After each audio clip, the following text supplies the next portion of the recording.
Bon matin tout le monde, petit cours au tableau en direct du pont Mexique, je l'ai enregistré avant. Deux procédés aujourd'hui. Comment fonctionner pour trouver une mesure manquante dans un triangle qui n'est pas rectangle? On sait qu'on a les trois rapports trigonométriques de base, sin, cos, tan. Ça se prend juste dans les triangles qui sont rectangles. Par contre, si je n'ai pas un triangle rectangle, j'ai deux façons différentes de procéder. La première qui est la loi des sines, puis après ça, on va voir la loi des cos. La loi des sines, qu'est-ce que c'est? Formule de base, A sur sin de A est égal à B sur sin de B. Petit a et petit b font référence aux côtés du triangle, tandis que grand A et grand B font référence aux angles qui sont en face des côtés A et B. Par exemple, si j'avais un triangle scalaire avec un angle de 120 degrés et un angle ici de 30 degrés, et que je connaissais, disons ici, le côté mesure 20 et que je cherche le côté qui est ici en face de l'angle de 30. L'idée, c'est de matcher les bons côtés avec les bons angles. Moi, ce que j'aime bien faire, c'est identifier les côtés en couleur. Ici, je pourrais identifier le côté de 20 en vert avec l'angle qui est en face, le 120 degrés. Je sais que le côté de 20 et l'angle de 120 vont ensemble.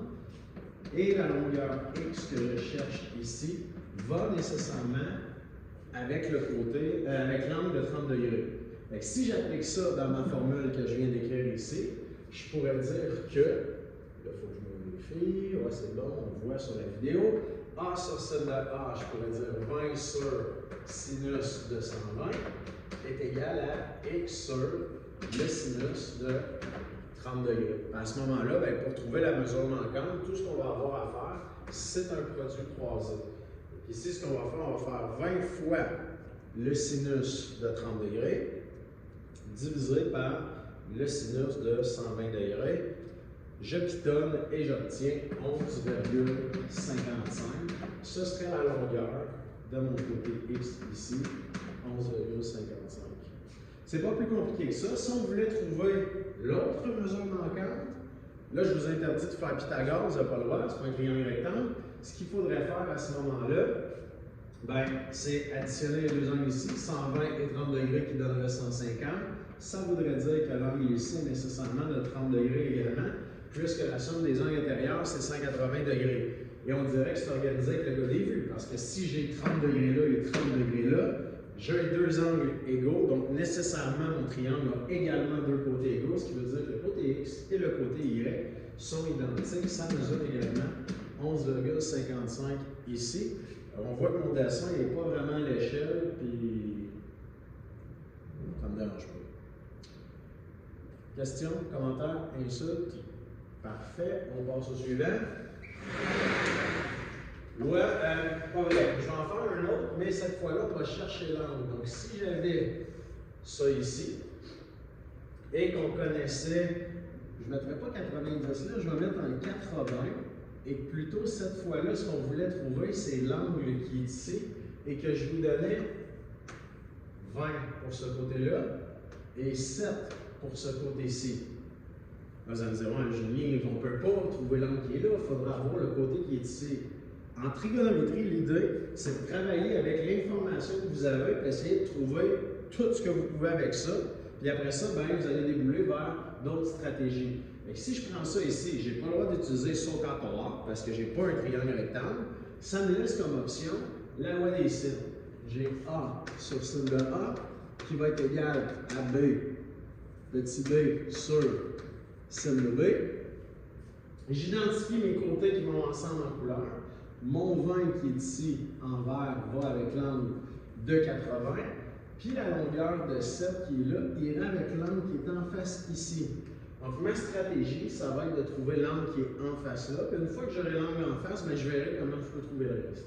Ça veut dire que 20 sur le sinus de 80 est nécessairement égal à 7 sur le sinus de, je vais l'appeler θ2. Appelons-le ici θ1. Donc, ce qu'on fait ici, encore une fois, c'est le produit croisé. 7 fois le sinus de 80 divisé par 20. 7 sin de 80 divisé par 20. J'obtiens sin θ2 qui est égal à 0,34. Là, attention, 0,34, ce n'est pas l'angle, c'est le sinus de l'angle. Moi, si je veux l'angle, il faut que je l'isole. Le sin, il y a trop du côté gauche. Je l'envoie de l'autre côté et je fais l'opération inverse. Sur votre calculatrice, c'est écrit sin moins 1 de 0,34. Sur votre calculatrice, il existe une touche qui s'appelle Answer, ANS, qui récupère la dernière réponse affichée à votre calculatrice, ce qui fait que vous ne perdez pas de précision. Fait qu'elle n'hésite pas avec 0,34, allez-y avec la touche Answer. Je fais apparaître sin moins 1, Answer, je ferme ma parenthèse et j'obtiens 20,16 degrés.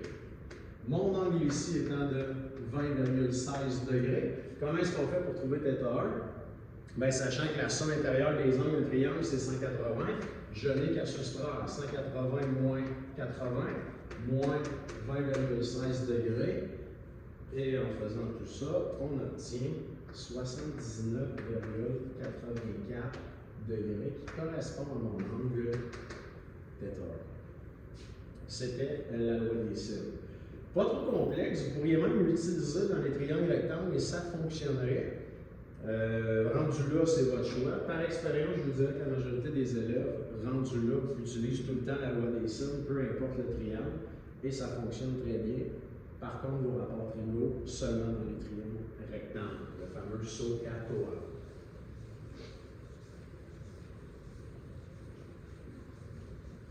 On efface. Deuxième technique pour trouver des mesures manquantes dans un triangle, c'est la loi des cosses. Fait qu'il y a la loi des sines, il y a la loi des cosses, y a-t-il la loi des tangentes? Pas pantoute. Fait qu'on a nos trois rapports trigaux, SOHCAHTOA, sin, SO, opposé sur hypoténuse, cos, cat, côté adjacent divisé par hypoténuse, et TOA, tangente, qui est égal au rapport du côté opposé sur le côté adjacent. Ça, ces trois affaires-là, c'est bon dans les triangles rectangles. On a la loi des sines qu'on vient de voir, et loi des cosses pour finir. Ça, c'est en dernier recours. Vous ne faites pas ça pour le plaisir. C'est toujours en dernier recours. Qu'est-ce que c'est que la loi des cosses? Ça commence avec Pythagore. C2 égale A2 plus B2, moins 2AB, cos de l'angle C. Donc C2 égale A2 plus B2, moins 2AB, cos de l'angle C. Chouette, hein? Et Pythagore, en général, ben pas en général, tout le temps, le côté C, c'est le plus long, c'est l'hypoténuse. Comme ça, la loi des cos, ça s'utilise dans n'importe quel type de triangle. On ne peut pas dire que c'est l'hypoténuse ou le côté le plus long. C, ça pourrait être n'importe quel des trois côtés du triangle. Sauf que le côté que vous établissez, le C, l'angle C, c'est l'angle qui va être situé en face du côté que vous avez choisi. Exemple. Si j'avais la situation suivante, avec un angle de 30 degrés, je connais la longueur ici qui est de 35 et je connais la longueur ici qui est de 20. Je cherche la longueur qui est là. Première question, est-ce que je peux utiliser les rapports trigonométriques SOHCAHTOA? Ben non, je n'ai pas un triangle rectangle. Deuxième option, je peux utiliser la loi des sines? Ben non. Pourquoi? Parce que pour utiliser la loi des sines, il faut que j'ai un match. Un match parfait, c'est quoi? Il faut toujours que je me retrouve à avoir un angle et son côté opposé de connu. Si je n'ai pas ça, je ne peux pas prendre la loi des sines. Je reviendrai sur ce que je viens de dire dans pas longtemps. Je regarde ça ici. Mon 35, je ne connais pas l'angle qui est en face. Ça ne marche pas. Mon 20, je ne connais pas l'angle qui est en face. Ça ne marche pas. Puis mon X, que je ne connais pas, je connais son angle en face. Je n'ai pas de match parfait. Je n'ai pas un côté connu avec son angle. On oublie ça, la loi des sines. Le dernier recours, c'est la loi des cosses. Évidemment, le côté C, dans ce cas-ci, ce sera mon X, parce que je veux travailler avec l'angle de 30. Puis l'angle de 30 va toujours avec le côté C. On applique ça. C2 égale A2 plus B2, donc X à la 2 égale A2, 35 au carré plus 20 au carré. Les côtés A et B, ça ne change rien, on pourrait les interchanger. Moins 2 fois 35 fois 20 fois le cos de l'angle qui est de 30 degrés. Et là, on se retrouve avec ça. Ben, chouette, tout ça, là, comment on calcule ça? Pas compliqué. Pas la calculatrice, tout d'un coup. Fait que vous ne mettez pas des égales entre chaque opération, tout d'un coup. 35 au carré, plus 20 au carré, moins 2 fois 35 fois 20, fois le cosinus de 30 degrés. J'ai tout mis ça d'un coup. Là, c'est tellement long qu'on ne le voit même pas du départ. Et là, je fais égal. J'obtiens une valeur qui est ma valeur x2, 412,56. Évidemment, pour trouver le résultat, je vais faire la racine carrée de cette valeur-là et j'obtiens 20,31 ou moins 20,31. Pourquoi moins 20? Je viens de faire une racine carrée. Quand je fais une racine, valeur positive, valeur négative, puisque je cherche la longueur d'un côté de triangle, je rejette la valeur négative et je garde mon 20,31.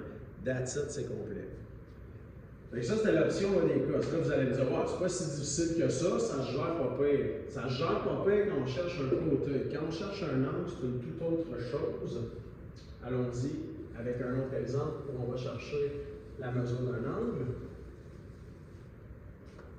Prenons le triangle suivant. Je vais le faire plus à côté, ici. OK. Prenons la situation où on connaît 5, 4, 8. Ça serait le fun que ce soit logique mon affaire. Je vais mettre 5 ici puis 4 là.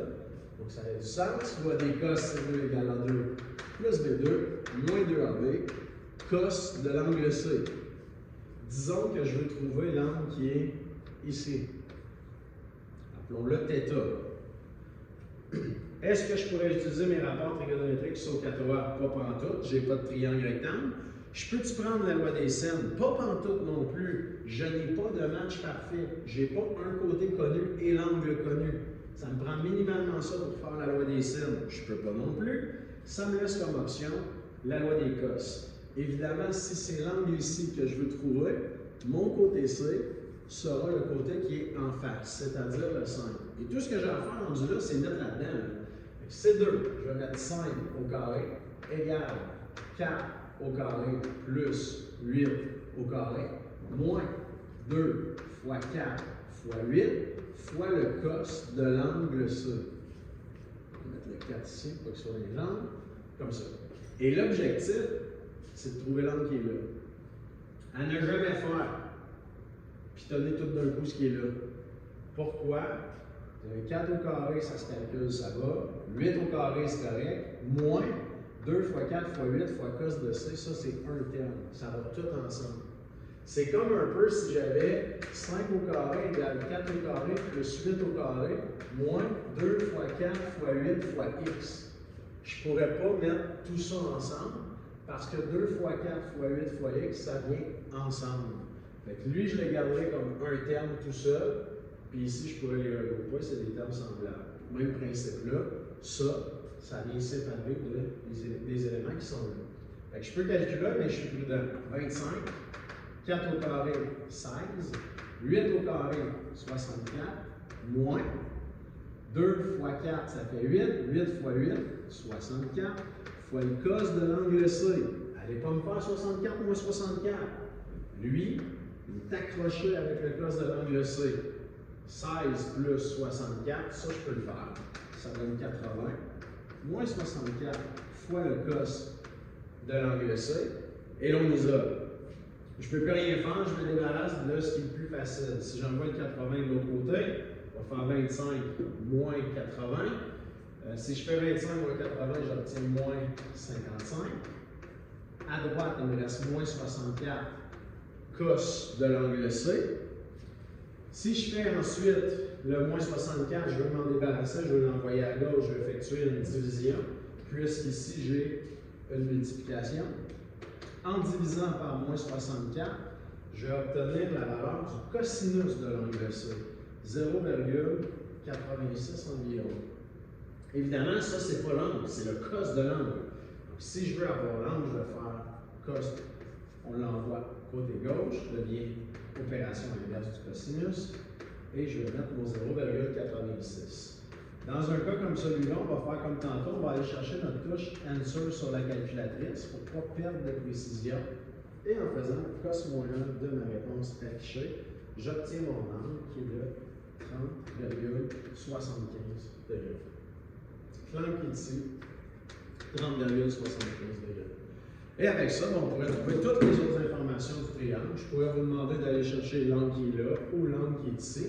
Et rendu là, j'aurai le droit d'utiliser la loi des sines parce que j'ai un match parfait. J'ai un côté avec son angle. Fait qu'un match parfait, c'est comme coup de foudre.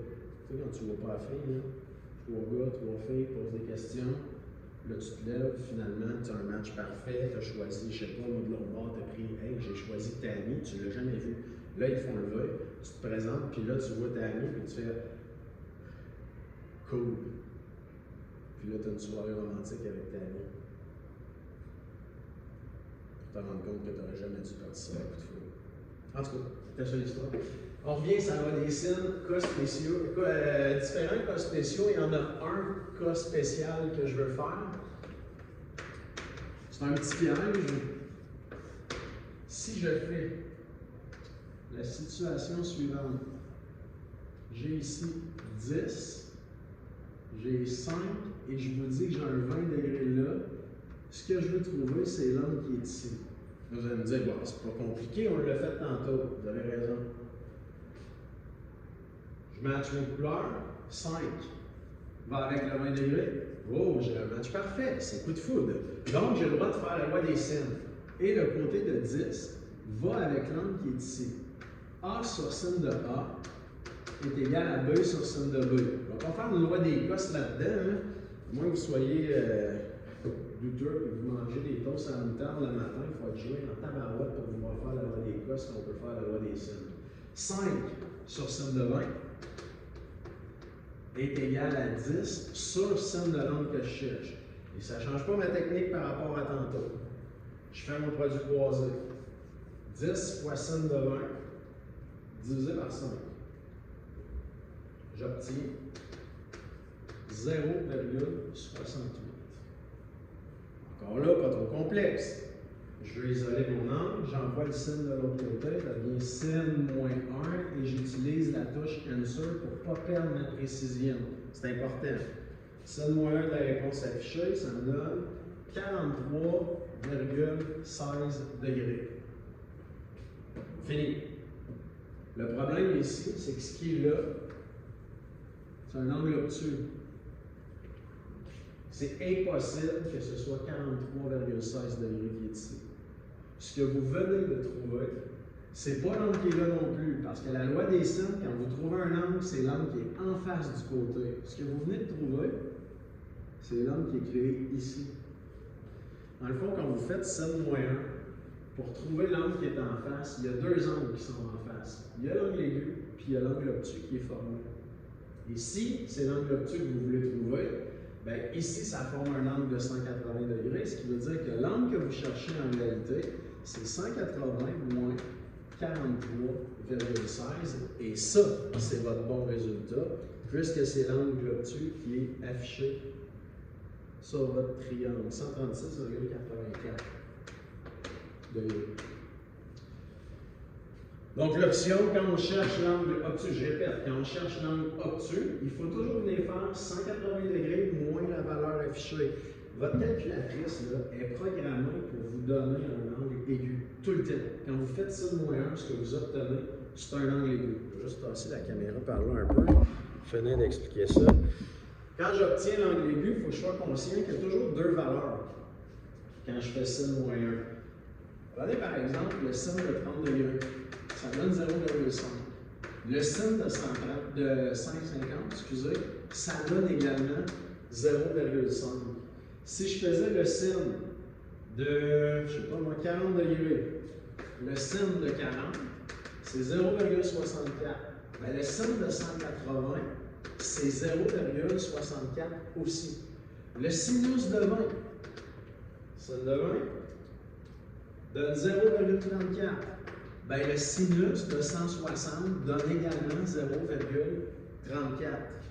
Fait à remarquer, quand j'additionne ça, ça fait 180. Oh, ici c'est 140, excusez-moi.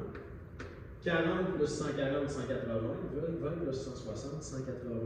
Ce qui veut dire qu'un angle, le sinus est toujours équivalent à 180 moins l'angle aigu obtenu. Quand je tombe dans une situation où je me retrouve avec ça, je cherche l'angle qui fait en sorte que j'obtiens 0,5. Quand je fais sin moins 1 de 0,5, ma calculatrice va me donner comme angle 30 degrés. C'est vrai que c'est 30 degrés, mais il y a aussi 150. Elle donne toujours seulement la valeur de l'angle aigu. C'est le même principe que lorsque vous faites racine de 25. Vous demandez à votre calculatrice la racine de 25, elle va vous dire que ça donne 5. On sait très bien que ça donne, je suis en train d'écrire dans le vide, on sait très bien que ça donne 5 ou moins 5.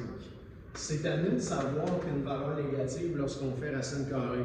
Bien, c'est à nous de savoir lorsqu'on fait sinus moins 1, le contraire de sinus, qu'on obtient 30, ou 180 moins 30, qui donne 150. Et dépendamment de l'image qu'on avait au départ, on va choisir soit l'angle aigu, soit l'angle obtus. Et voilà, c'était un petit 20 minutes rapide de cours de trigonométrie. Loi des sines et loi des cosses. Amusez-vous dans vos exercices. Merci de m'avoir vu. On se retrouve la semaine prochaine. Bye là!